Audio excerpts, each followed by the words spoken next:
Welcome to the next big thing in professional wrestling podcasting. This is World Gibby with your host, Zach and Gibby.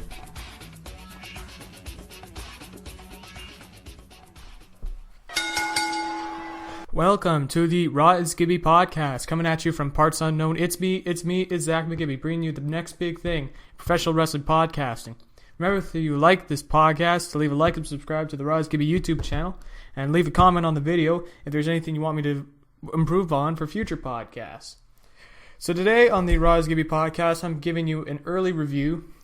This was a review of Ring of Honor's very first pay-per-view, the Best in the World pay-per-view. Reminds people of a certain wrestler, but I won't get into that. This was the very first pay-per-view that Ring of Honor took on, and we're talking like selling it on major distributors, all that. And so this was a big event for Ring of Honor, and I'm happy to say that it was a very successful event, and I think personally one of the best pay-per-views this year. Definitely 100%. So to start off the Best in the World pay-per-view, we have ACH, Take Watanabe, Caprice Coleman, Tadarius Thomas, BJ Whitmer, and Tommaso Ciampa for a future TV championship shot. This was like a 6-man match, no tag. This was a really cool match. Very high energy match. A lot of cool moves. 2 Northern Light suplexes were done by Coleman, I believe. Just so much cool stuff. And there was a Hurricane Rana. Just jumped from his spot and did the Hurricane Rana. Just great stuff. I think that was Caprice Coleman, but I'm not too sure. Just so much action in the match, trying to keep up with all of it. So definitely a great way to start off the show. So the winner of this one was ACH, and so it'll be interesting to see what they're going to do with him now. Now that it seems like Matt Taven is out of the title picture. So it was definitely a great match, a great way to start off the show in such an awesome pay-per-view. So the next match was for the Ring of Honor TV Championship between Matt Taven and the champion Jay Lethal. I wasn't amazed by this match as other people were. I thought it was a little slow at times, but it was a good match. I mean, there was a bit of storytelling in it, but also had some solid wrestling in it. Jay Lethal's finishing move is really cool, the lethal injection. It's literally a handspring off the ropes, and he jumps into a cutter. Just a really cool move. So it was interesting to see how they were building up this feud from the promo videos. And it was an interesting match. It wasn't the best match of the evening. It wasn't amazing, I thought. I didn't think it was that crazy. Definitely thought that 6-man match was a lot better than this one. But this was definitely not a bad match, and it went on for a good while, and it was a solid match, and it looks like Matt Taven's not going to be in the TV title picture. So that's going to be interesting. Now that Jay Lethal is going to be facing ACH next. It wasn't a bad match, but it wasn't a very good match either. I thought it was just a little slow at times. So Jay Lethal retained in that one. Next one we had was Roderick Strong versus Cedric Alexander in a submission match. This was a cool match. Love submission matches, so I was excited to see this one. I knew about Roderick Strong before. I never really heard about Cedric Alexander, but I was pretty impressed by some of the stuff he did. It was interesting. The crowd was cheering for Roderick Strong the entire match, really. And I'm glad in Ring of Honor the announcers actually address it and try and find a way to turn it back into the storyline. It's really cool, and I think that's better announcing on their part than what WWE has to offer. So this was a very solid submission match. I knew that Roderick Strong was the submission specialist. He's an old school kind of wrestler. So this was an interesting match for me to watch. But Alexander really impressed me. He's got some great wrestling skills. And it was just a very solid match. Just a very cool set of moves at the end. It was just so quick. It was like, oh man, it was something off the top. Yeah, but Alexander eventually turned into a backbreaker, but it was a really cool backbreaker. And he actually reversed Roderick Strong's finisher, which was the Boston Crab, or as he calls it, the Stronghold. And it was interesting to see that he used that submission move to win. Rarely do you see that, but it was definitely a great match. I thought it was a really good match. Alexander impressed me a lot. So did Strong, obviously, but Strong always has great matches. So you had Cedric Alexander going over Roderick Strong. So the next one was Matt Hardy and Michael Bennett versus the Briscoe brothers. Great match, awesome match. Like it was an awesome tag team match. At first there was a disqualification during the match, and then the Briscoes called out Nigel McGuinness to change it, who actually changed it to a no disqualification match, and then it really picked up from there. Best spot of the match, definitely the suplex from the top of the ladder into the table. Just a lot of cool stuff happening. It was funny too, the announcers saying that Hardy created the pay-per-view and Hardy created tag team wrestling. I just found that hilarious. And if you follow me on Twitter, that I was just tweeting that a bunch. I just found that hilarious. But it was a great match, and the Briscoes picked up the win here. Just a solid match going on between these two guys. And I'm wondering what they're going to do with Hardy, because apparently Hardy is going to TNA. Maybe it's a one-off appearance, but who knows? It's just going to be interesting for Matt Hardy. So it was definitely a great match. And a little bit of an ode to Mick Foley. Just remembered Mark Briscoe. I think it was Mark Briscoe. Yeah, Mark Briscoe. Channeled his inner Mick Foley and yelled "bang bang" and did the apron drop kick. It was very cool, and it was just a really cool. It was just a very cool match, and the no disqualification match was just awesome. So definitely great match. And after that, we had a bit of a segment with Moose, a new Ring of Honor signee. I haven't heard much about this. From what I could tell, his mic skills are a little they're not very good for now, anyways. But we'll see.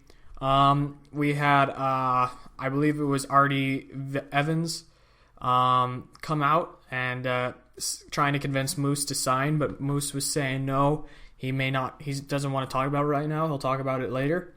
So interesting development going on for that. I have no idea, to be honest, what's going on in there, because I kind of watch Ring of Honor from time to time, but I wanted to see this pay-per-view, and I'm so glad I did.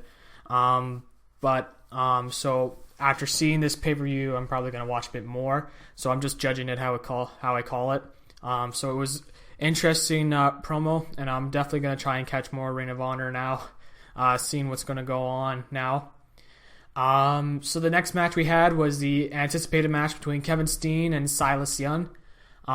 Solid match, not amazing, but solid.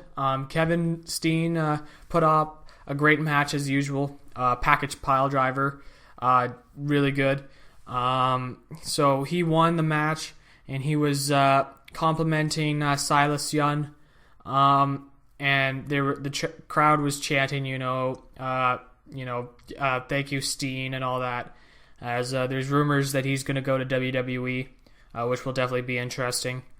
So it was interesting. He said that he had a month and a half left, I believe, until his contract is up. And then he shook hands with Silas Young, and he was about to continue. Then Silas Young came from behind, and I believe he did a low blow, or he just hit him in the back or something like that. And it looks like they're going to continue this feud between Silas Young and Kevin Steen. I'm thinking maybe Silas Young isn't really the last opponent I want to see Kevin Steen face. Obviously, the last opponent I want to see Kevin Steen face is El Generico, but he's in WWE now as Sami Zayn. So it'll be interesting to see what they're going to develop into this now between Silas Young and Kevin Steen. And it was a good match, a solid match, and hopefully leads to better things in the future. So the next match we had was Christopher Daniels and Kazarian versus Red Dragon, or Reed Dragon, I don't know. It was for the Ring of Honor World Tag Team Championships. This was a returning Bad Influence, Bad Influence. And I was actually expecting them to win, but surprisingly, Red Dragon won, which kind of surprised me a little bit. But Red Dragon was impressive. Especially Kyle O'Reilly. Kyle O'Reilly was very impressive to me. Great solid match. The crowd was a little bit dead for it at the beginning because of what was going on with Kevin Steen, but they really started to pick up to the match later on. So definitely a great match. So you had Red Dragon retaining the championships. Again, great match. Kazarian and Daniels haven't skipped a beat, and so I'm glad to see them back in Ring of Honor. And hopefully this leads into a longer feud between Kazarian, Daniels, and Red Dragon. So definitely a great match. And the last match we had of the evening was the Michael Elgin versus Adam Cole Ring of Honor World Championship match. Great match. Adam Cole really does have that look of a champion. So they really picked the right champion here. I was disappointed to see Elgin had his mullet shaved. Again, I didn't really follow too much into Ring of Honor before this. But I knew Elgin had a mullet because of all the people talking about Elgin. So I was disappointed to see that his mullet was off. Big guy too, really big guy Elgin. This was a great match. Whole bunch of false finishes in this match. Like there was at least 2 or 3 false finishes at the end, and it was an exciting match and definitely a great main event. And you actually had Michael Elgin winning the Ring of Honor World Championship, and I thought maybe they were going to let Adam Cole retain, but I guess they want to make a statement in their first pay-per-view, so they gave the title belt to Michael Elgin. So I'm glad to see that Elgin's won the title. I don't think the feud between Elgin and Cole is over yet. I think it'll develop into something more. It was definitely a great match. A lot of interference. You had Mike Bennett and Matt Hardy, and you had Maria come out and interrupt the match, and then there was a false finish, and then the match continued on, and then another false finish, and then the match continued on, another false finish, and then finally they had the celebration after Elgin won. Love the streamers. It's funny because everybody thought that Elgin had won, and they started throwing the streamers in, and everybody got confused, and they realized he kicked out at 2, and the crowd chanted, "We effed up." Oh, it was hilarious. I was dying from hearing that. So it was definitely a great match. So you had Elgin winning, and it was a great way to send off the Ring of Honor pay-per-view.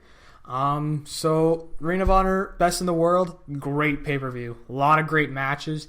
Even some of the matches I thought that weren't very good were still really good compared to some of the other wrestling going on right now. Very impressed with this. A lot of cool moves seen in this match. I'm definitely going to give it out of 5, a 4.25 out of 5. It was definitely a solid match. It's definitely a solid pay-per-view. Some of the matches were a little... I wanted a bit more out of them, especially the TV Championship. But other than that, it was a great pay-per-view, and it was a great debut for Ring of Honor, and I hope to see more pay-per-views from Ring of Honor and them to get more popular, because they've got a really good brand, and I hope more people focus on Ring of Honor. Just like me, I'm going to be watching the next Ring of Honor show when it happens. So, what do you guys think of the Ring of Honor pay-per-view? Leave a comment below, give your rating out of 5, and as always, this is Zach and Gibby signing off. Gibby out.